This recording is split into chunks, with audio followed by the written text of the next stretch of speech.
Today, the three top things in a very boring subject, so nobody's allowed to fall asleep during this discussion, is accounting and taxes. Everybody in small business have to be faced with it. You have to comply, whether you like to or not. So in my profession, I want to speak to you as small business owners on what's really important. Three things. Planning with tools will yield results. Now, whether those results are good or bad is up to you. But if you have the tools and the proper planning, hopefully, and more than likely, you'll have the results that you need. In a successful business, a lot of times I see that there is the lack of tax planning. And a lot of small businesses, they're called entity flow-throughs. How many people really know what that means? Nobody. That means that your business income and losses are going right to your individual tax return, okay? In small business, as a business owner, have you developed a budget for your business as well as for your personal taxes and financial welfare? How many people have done that? Okay, good. Well, you understand that in developing a budget, you're developing basically a roadmap, and for your individual taxes that are affected, you have to budget those into your business.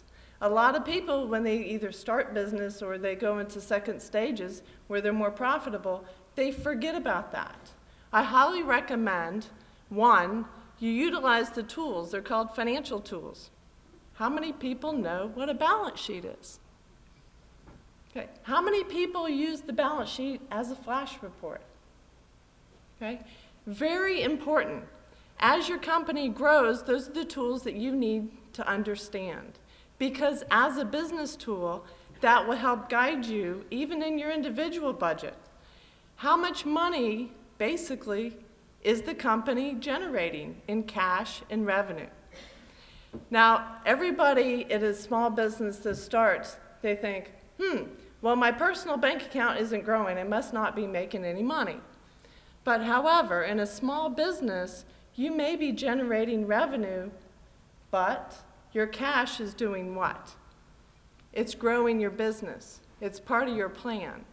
So a lot of people at the end of the year don't think about, what's my tax liability?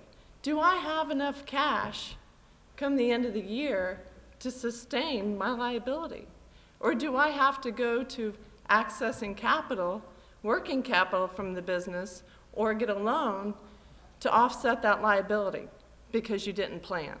I see a lot of this, and it's most important that not only a budget is used for a tool, but your individual taxes are going to impact your business decisions.